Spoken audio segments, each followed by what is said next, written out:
Hello అండి, నమస్తే. మనం ఈరోజు ఈ వీడియోలో మొక్కలకి పసుపు రంగు ఆకులు వస్తూ ఉంటాయి కదండి. సో దానికి చాలా రీజన్స్ ఉంటాయన్నమాట. ఆ రీజన్స్ ఏంటనేది తెలుసుకోవడానికి ప్రయత్నిద్దాము. అండ్ ఆ రీజన్ తెలుసుకుని మనం ఈ ఆకులు పసుపు కాకుండా ఏ విధంగా ఆపాలో ఈ వీడియోలో చూద్దాం. అన్ని రకాల plants, indoor plants, outdoor plants గురించి ఈ వీడియోలో మనం డిస్కస్ చేద్దామండి. ఎందుకంటే ముందు చూస్తున్నారు కదండి, చిక్కుడు ప్లాంట్.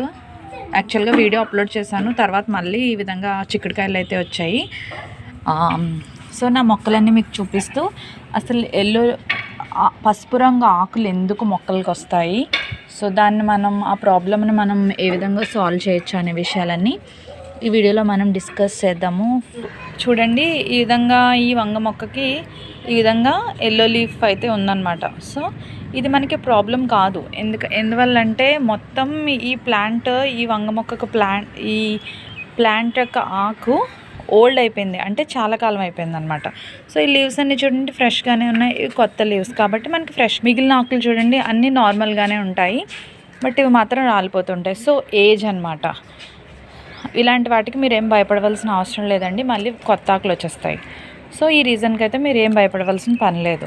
ఇలా కాకుండా కొన్ని లీవ్స్ అయితే కొన్ని లీవ్స్ అయితే ఒకదాని నుంచి ఒకదానికి స్ప్రెడ్ అయిపోయి ఒక లీఫ్ నుంచి ఒక లీఫ్కి మొత్తం ప్లాంట్ అంతా ఎల్లోగా అయిపోతూ ఉంటుంది.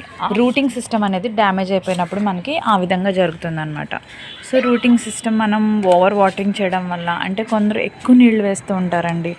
2 రీజన్స్ అయితే ఉంటాయన్నమాట. సో ఓవర్ వాటరింగ్ ఒక రీజను, ఎక్కువగా నీళ్ళు వేయడం, లేకపోతే బాగా తక్కువ వాటరింగ్ చేయడం అనమాట. సో ఈ 2 ఎక్కువ నీళ్ళు వేయడం వల్ల మనకి ఏమవుతుందంటే వాటర్ ఎక్కువ అయిపోవడం వల్ల, ఓవర్ వాటరింగ్ వల్ల రూట్ సిస్టమ్ అనేది పాడైపోతుంది. అంటే మొక్క వేర్ల వరకు నీళ్ళు ఎక్కువ వెళ్ళిపోయి అండ్ అది బాగా తడిగా అయిపోయి సో ప్రాబ్లం అయితే ఉంటుంది.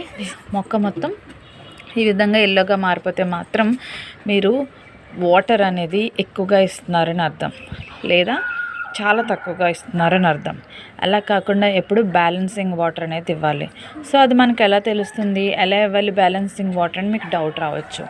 ఏం లేదండి, మీరు మొక్కలకు నీళ్ళు పోసేటప్పుడు ఒకసారి ఈ విధంగా ఫింగర్ టెస్ట్ అనేది చేయాలి. అంటే మన చేతులతో ఒకసారి మొక్క మొదటి భాగంలో టచ్ చేస్తే మట్టి ఈ విధంగా పొడిగా ఉంటే మనం వాటర్ ఇవ్వాలండి. ఇది నేను కొత్తగా వేసిన ప్లాంట్ అనమాట. సో ఇక్కడ చూడండి, ఇదిగో సాయిల్ అనేది తడిగా ఉంది. సో దీనికి వాటర్ ఇవ్వాల్సిన అవసరం లేదనమాట. ఆ విధంగా మనం చెక్ చేసుకుని వాటర్ అనేది మనం ఇవ్వాలి. సో ఈ ప్లాంట్ చూడండి. అండ్ కొన్ని ప్లాంట్స్ అయితే వెయ్యగానే కూడా ఆకులన్నీ రాలిపోతూ ఉంటాయి అన్నమాట. నేను ఈ ప్లాంట్ని వేరే చోట నుంచి తెచ్చేసాను అనమాట. సో వెయ్యగానే ఇదిగో చూస్తున్నారు కదా, ఆకులన్నీ ఎండిపోయినట్టు అయిపోయాయి. కాకపోతే కొత్త చిగురు అయితే దీనిలో నుండి వస్తుందండి ఖచ్చితంగా. ఇదిగో ఇక్కడ నుంచి కొత్త చిగురు వచ్చింది. సో ఇలాంటప్పుడు కూడా మొక్క అడ్జస్ట్ అయ్యే టైంలో కూడా రాలిపోతూ ఉంటాయి. అండ్ ఈ మొక్కను చూసినట్టయితే దీనికి వాటర్ లేదు చూడండి, బాగా డ్రైగా అయిపోవడం వల్ల, దీనికి మరీ తక్కువ వాటర్ ఇవ్వడం వల్ల కూడా పసుపు రంగు ఆకులు అయితే అవుతాయి. సో చూడండి, అందువల్ల తక్కువ వాటర్ ఇవ్వకూడదు, ఎక్కువ వాటర్ ఇవ్వకూడదు, సమానంగా ఇవ్వాలి మొక్కలకి. తర్వాత పాయింట్ వచ్చేసి డ్రైనేజ్ హోల్స్ అండి. డ్రైనేజ్ హోల్స్ అంటే మనం కుండీలకు పెడతాం కదా రంధ్రాలు. మనకి మొక్క విషయంలో చాలా కేర్ఫుల్గా, హోల్స్ విషయంలో చాలా కేర్ఫుల్గా ఉండాలి. ఎందుకంటే మనం మొక్కను ఎంత బాగా పెంచుతున్నామో, దానికి ఎంత వాటర్ ఇస్తున్నామో, ఎక్స్ట్రా వాటర్ బయటకు వచ్చేయడం కూడా అంతే ఇంపార్టెంట్. అప్పుడే మొక్క యొక్క వేర్లు ఎప్పుడు హెల్తీగా ఉంటాయన్నమాట. సో మొక్క వేర్లు హెల్తీగా ఉంటేనే మనకి హెల్తీ ప్లాంట్స్ అనేవి గ్రో అవుతాయి. అండ్ నన్ను ఒకరు అడిగారు అనమాట, తమలపాకు మొక్క ఆకు ఎల్లోగా అయిపోతుందని. సో తమలపాకు మొక్క ఆకులు ఎల్లోగా అయిపోవడానికి 2 రీజన్స్ ఉంటాయండి. అయితే ఎక్కువగా ఎండ తగలడం, లేదంటే బాగా వాటర్లో మొక్క తడిచిపోవడం అనమాట.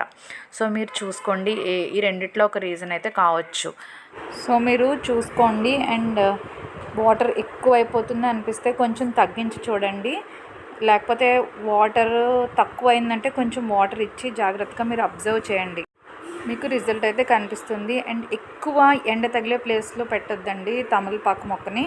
అలా పెట్టినా సరే ఆకులు పసుపుగా అయిపోతాయి. అండ్ ఎక్కువ ఒక్కలో కానీ, అంటే ఎక్కువ హ్యూమిడిటీ ఉన్న ప్లేస్లో కానీ, లేదంటే ఎక్కువ వాటర్ పడే ప్లేస్లో కానీ అస్సలు పెట్టొద్దు. దాన్ని జస్ట్ తమలపాకు మొక్కని లైట్గా సన్లైట్ పడే ప్లేస్లో పెట్టుకొని కొంచెం నీడగా ఉన్న ప్లేస్లో పెట్టుకున్నట్టయితే మనకి గ్రోత్ అనేది చాలా బాగుంటుందండి. సో సన్లైట్ అవసరం, మరీ ఎక్కువ కాదు. సో మీరు ఆ విధంగా మెయింటైన్ చేసుకున్నట్టయితే ప్రాబ్లం అనేది మీకు తగ్గుతుంది. సపోజ్ ఇండోర్ ప్లాంట్స్లో మనం చూసినట్టయితే మా ప్లాంట్కి ఎలా అవుతుందంటే ఈ విధంగా లీవ్స్ ఈ విధంగా అయిపోయి కొన్ని అయితే అంటే గ్రోత్ అయితే చాలా బాగుంది. బట్ ఫ్లవర్స్ కూడా వస్తున్నాయి, ఫ్లవర్ కూడా వస్తుంది. కాకపోతే లీవ్స్ అనేవి అక్కడక్కడ ఇలా ఈ విధంగా ఇలా కాలిపోయినట్టు మీకు కనిపిస్తుంది కదండి ప్రాబ్లం. ఇలా కాలిపోయినట్టు ఎల్లోయిష్గా అవుతుంది.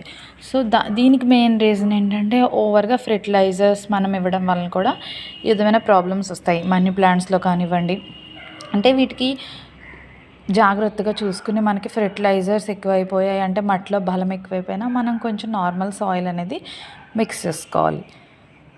ఒక్కొక్కసారి సాయిల్ pH లెవెల్స్ కూడా మనకి ఒక రీజన్ అవుతాయి అన్నమాట. ఏంటంటే లీవ్స్ మొత్తం ఎల్లోగా అయిపోతూ మొక్కలో గ్రోత్ లేకపోతే మీరు సాయిల్ని కూడా చెక్ చేసుకోవాల్సి ఉంటుంది. ఎందువల్ల అంటే సాయిల్లో కూడా న్యూట్రియంట్స్ తగ్గాయని ఒక రీజన్ అనమాట. అందువల్ల మీరు ఎప్పటికప్పుడు చెక్ చేసుకుని లిక్విడ్స్, ఫెర్టిలైజర్స్, నేను ఆల్రెడీ చూపించిన ఫెర్టిలైజర్స్ అలాంటివి మనం హోమ్మేడ్గా ప్రిపేర్ చేసుకున్నా కూడా ఇచ్చుకుంటూ ఉంటే మనం ప్రాబ్లమ్ని కొంచెం తగ్గించవచ్చు. అంటే మనకి ఎలా తెలుస్తుందంటే చూడండి, ఇది నేను చిన్న బ్యాగ్లో 3-4 ప్లాంట్లు వేసాను అనమాట. సో ఇలా వేయడం వల్ల ఏమవుతుంది, మట్టి బలం అనేది 4 ప్లాంట్స్కి సరిపోకపోవడం వల్ల ఆ మొక్కల్లో ఎదుగుదల లేదు. ఫర్దర్గా ఏమవుతుందంటే పసుపు రంగు లీవ్స్ వచ్చేసి ఆకులన్నీ రాలిపోయి మొక్క గ్రోత్ ఉండదండి. అంటే మొక్క బలం సరిపోదన్నమాట. సో ఇలా కాకుండా మీరు మీ మొక్కకు ప్రాబ్లం ఏంటి, ఎల్లో లీవ్స్ అనేవి ఎందువల్ల వస్తున్నాయి అనేవి మెయిన్గా నేను చెప్పిన రీజన్స్ అయి ఉంటాయండి. చూసుకోండి, ఒకసారి చెక్ చేసుకోండి. సో చెక్ చేసుకుని ఆ మొక్కలకి ఫెర్టిలైజర్స్ ఇవ్వాలి. మట్టి ఇంకా సారవంతం చేయడానికి ఫెర్టిలైజర్స్ ఇవ్వండి. ఇంట్లో తయారు చేసుకోవచ్చు, లేకపోతే కంపోస్ట్ బయట కూడా దొరుకుతుందండి. కంపోస్ట్ని కూడా ఒక గుప్పెటితో కొంచెం తీసుకుని మొక్క మొదల్లో వేసుకుంటే కూడా గ్రోత్ కనిపిస్తుంది. అండ్ మీరు వాటరింగ్ అన్నీ చూసుకుని మీ మొక్కల్ని కేర్ఫుల్గా పెంచుకుంటారని కోరుకుంటున్నాను. అండ్ నా వీడియో నచ్చితే ప్లీజ్ లైక్ చేయడం మర్చిపోవద్దండి. అండ్ ప్లీజ్ ఇంకా కొత్త వీడియోల కోసం నా ఛానల్ని సబ్స్క్రైబ్ చేసుకోండి. Thank you so much for watching అండి. బాయ్.